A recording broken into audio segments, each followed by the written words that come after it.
Bulletproof Radio, a state of high performance. Talk to me about like bravery versus sacrifice. I mean, there's so many aspects to courage as a big bucket, and you go into those in the book. It's actually very fascinating to not just think about it, but to say, well, here's what we've learned throughout the history for it, which is why I like your work a lot, because you study it. You don't just think about it.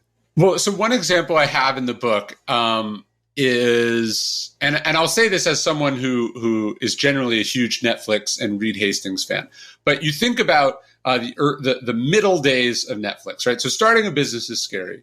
Then you're successful. He starts this multi-billion-dollar business distributing DVDs by mail. It's very successful, but he gets this sense that the future is going to be digital, and Reed Hastings bets everything on transitioning from physical to digital. And he essentially burns the boats behind him, walks away from one business to transform the business into another.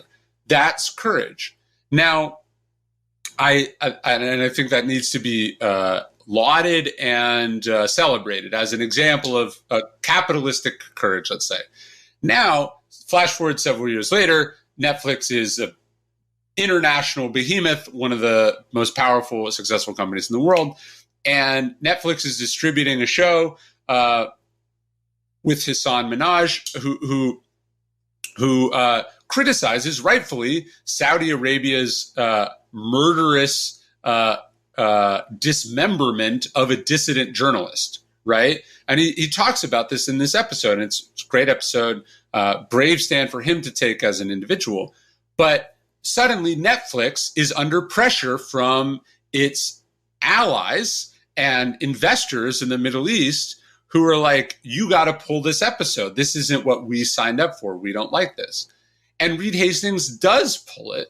And he says something like, we're in the entertainment business, not in the truth to power business.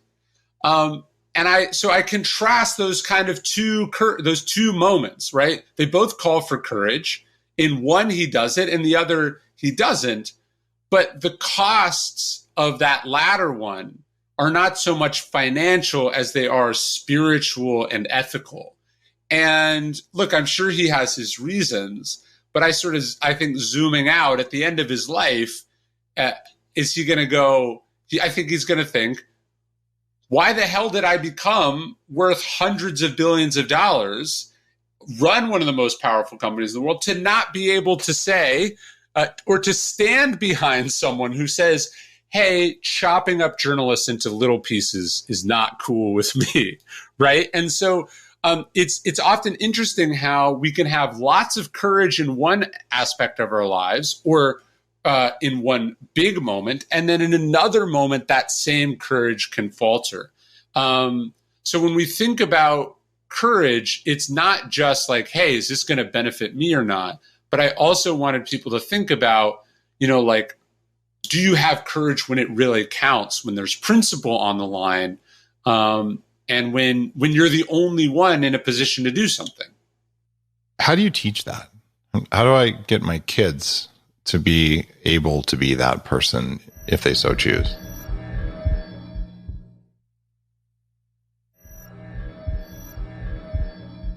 I mean, I think a big way to do it is by celebrating and making them feel a kinship to the people who did do that, right? And I don't think shame is powerful, but I think also talking about moments where people fell short, right?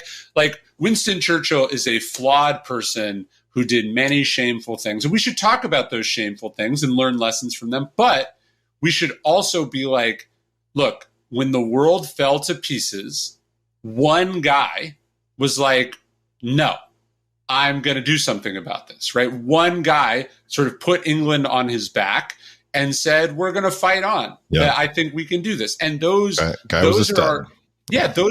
need to be our heroes. And these need to be a diverse cast of heroes. And it's something I think about in my books. It's why, I very deliberately was like, I want to make sure I open this book not with a man and not with some sort of military courage. So the reason I opened the book with Florence Nightingale is because I want people I want it to be identifiable to all different types of people. But two, I want people to understand that it doesn't matter who you are or what you do. There's an opportunity for you to be one of those kinds of people.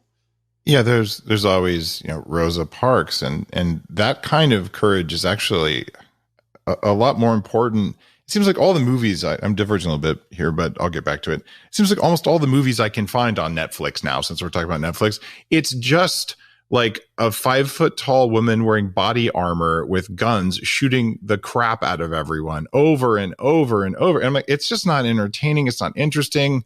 And it's not courage at all. It's just like rote violence. I'd rather see a movie about a man or a woman, whoever it is, like doing something that matters, other than, just shooting.